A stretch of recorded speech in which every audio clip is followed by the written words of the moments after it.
What does it feel like knowing you have this opportunity in front of you, the U.S. Open and the Grand Slam? Yeah, I mean, it's a great opportunity for me.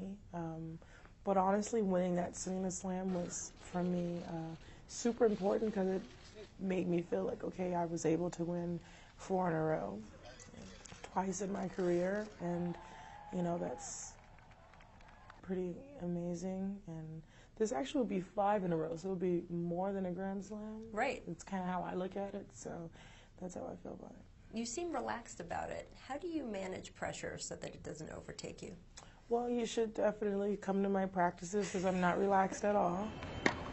I've learned a lot about myself. I learned to have a tough mind, and I face a lot of adversity. And, you know, in Australia, I was like puking before I walked out on the court, and the French, it was only by the grace of God and a miracle that I won that. But, you know, I think each Grand Slam had such an amazing story. And, you know, I just look forward to being at the Open. I'm excited to be there, and no one wants to be there more than me. You won Wimbledon, the U.S. women's soccer team wins the World Cup. There is a woman in the coaching ranks of the NFL this summer. There are 2 women serving as assistant coaches in the NBA right now. What effect do you think this summer of the American female athlete, as a lot of people are calling it, is going to have going forward? I think it's going to have a great effect. You know, I get chill bumps, like literally thinking about all the stuff that, you know, the women are doing in sports. You know, I think that we as women are on the rise. I think there is a lot of stuff outside of sports, a lot of women CEOs that I look up to, and a lot of women that are really empowering and that are doing really well. And it is something that is just a great thing. Well, it's not just what you're doing that no one else has done, it's the age that you're doing it at.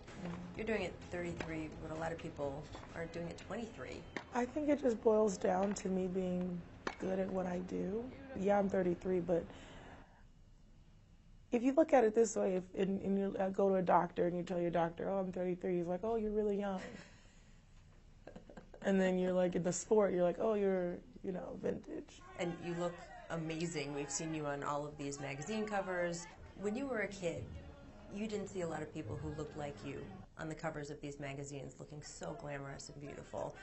What do you think an impact it has on kids today, maybe who aren't white and stick-figure-y and blonde, to see you plastered everywhere? Yeah, I think it's really great. You know, when I was growing up, I didn't see anyone that was my color, strong, powerful, beautiful, and representing a lot of things outside of just one thing on the cover. And I think hopefully I can inspire someone else.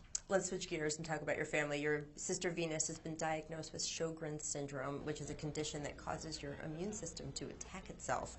What has that been like for you to go through that with her, especially since you're used to her being the big sister taking care of you? Yeah, it hasn't been easy. Thinking about her and her battle really helps me and has helped me in my career, and that helps me think, wow, I'm healthy and I'm doing well and I don't have any excuses to make. You've been taking some college classes as well. How has your sister and what she's been dealing with affected you, and what classes you're taking? Yeah, so I started I'm majoring in pre-med, so, you know, just looking at Venus the past few years and being able to find alternative ways of being healthy and not having to take, you know, all these medicines and all this other stuff. It's been really important. Just more holistic medicine? Holistic medicines and stuff. So I kind of really want to focus on that in my field. Most professional tennis players, especially ones who are multiple Grand Slam champions, are not also pre-med students on the side. How are you managing all of this? Yeah, I don't know. Actually, I was a business major for a while, so I just switched my majors to pre-med. But I don't know. I like education, and I don't like to sit still, and I don't like any free time, and I like to keep going and going. And I realize that that's just the craziness that I have, and that's just who I am, and yeah, I like it. You've also taken the time to be a major voice in the national conversation on social issues. You recently tweeted about the college football player, the unarmed black player, Christian Taylor, who was gunned down by a police officer. You said, quote, really? Are we all sleeping and this is one gigantic bad nightmare? How many hashtags now? Reference to all these incidents that keep happening. What does it feel like for you to keep reading these stories?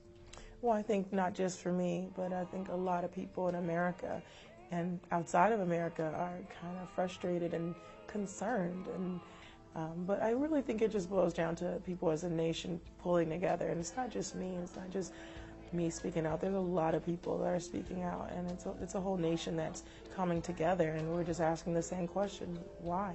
What do you think can happen if people like you who are in a public position do talk about these issues more? I mean, we're in a state and now times where we have opportunity in social media to express ourselves. You know, who knows? Maybe it won't help, but maybe it'll just reach the right ears at the right time. You use social media for fun stuff too. You recently sent out something of you doing karaoke. Yeah, you know, I'm kind of ridiculous with karaoke. I like to sing a lot, so I'm not a good singer at all by any means, but we always have a lot of fun. So you can find me somewhere, any city, at a karaoke bar. If you win the U.S. Open, can we count on a karaoke performance to celebrate? You know what? If I win the U.S. Open, I'm going to take a vacation. No singing on Sunday. No singing. I'm just going to take a deep breath and disappear.